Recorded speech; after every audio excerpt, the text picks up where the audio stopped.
o'clock every weekday to bring you the writings of Paramahansa Yogananda with a brief explanation to offer us some inspiration for the day. And today we're on the Rubaiyat of Omar Khayyam as explained by Paramahansa Yogananda and edited by his direct disciple, Swami Kriyananda. We're on quatrain 48 today, and I'm going to start by playing Swami Kriyananda's voice, singing the quatrain, and then offering Yogananda's paraphrase of it. Stanza 48.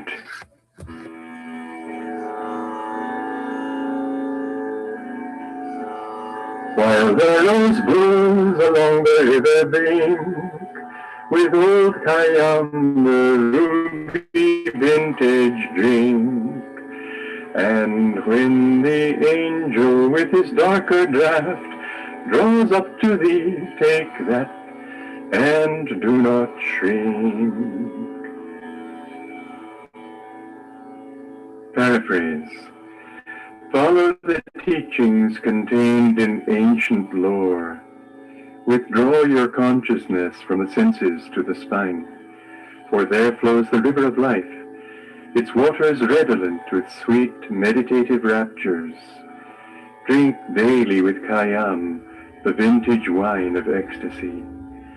Then at death, when you leave this body to meet the angel of Christ consciousness, and are offered the elixir of even deeper ecstasy, be not afraid of that new state, nor nostalgic for the old, but fly courageously from your bodily prison to unite your soul with omnipresence.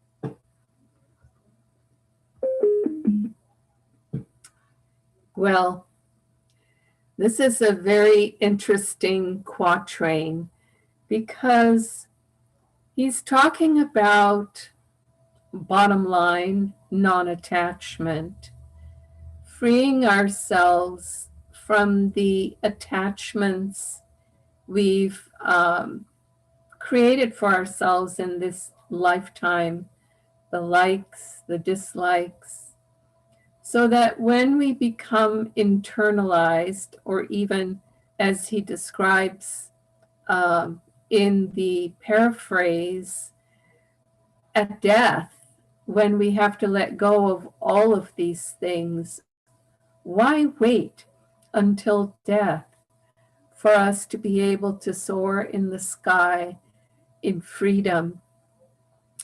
And so to as if to snip with scissors, or he goes on, Swami Kriyananda, in the expanded meaning to talk about the illustration, the analogy of a hot air balloon that is held down by these ropes. And as one by one they release, and you release, we release, and cut these ropes of attachment, the balloon is allowed to soar.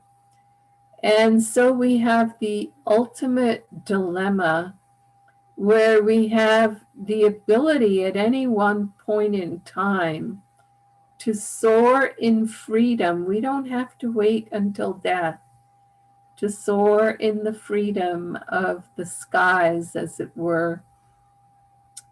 But we struggle with letting go of these attachments. We hang on to some of them because we sort of like them.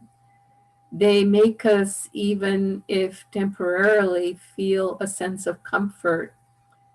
You know, our bad habits, they have a way of convincing ourselves that we need that particular habit at this point in time. And, you know, honestly, sometimes we do. But The reality is that until we can let go and live in freedom now, and that's what Yogananda also talks about, to live in freedom now. The time for knowing God is now. And what is God except our own higher self, the higher states of consciousness, of awareness that reside within each and every one of us, the divine light that shines within each and every one of us. And the more we can let go of these habits, of these attachments, the more free, the more joyful, the more literally light, not only the light as opposed to darkness, but also just light. That's why saints levitate. They become weightless, literally. And many have witnessed this through the eons of time with those souls that found their freedom within the lifetime that they were living. What a blessing that is.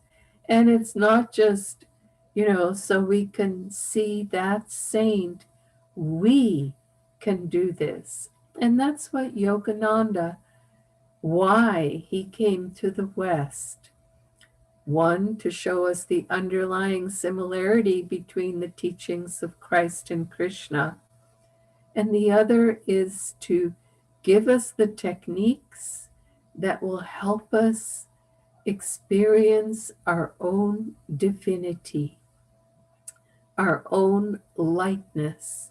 And Yogananda recognized in this Rubaiyat of Omar Khayyam that all of those spiritual truths are embodied, and what a blessing to unlock them and revel upon them.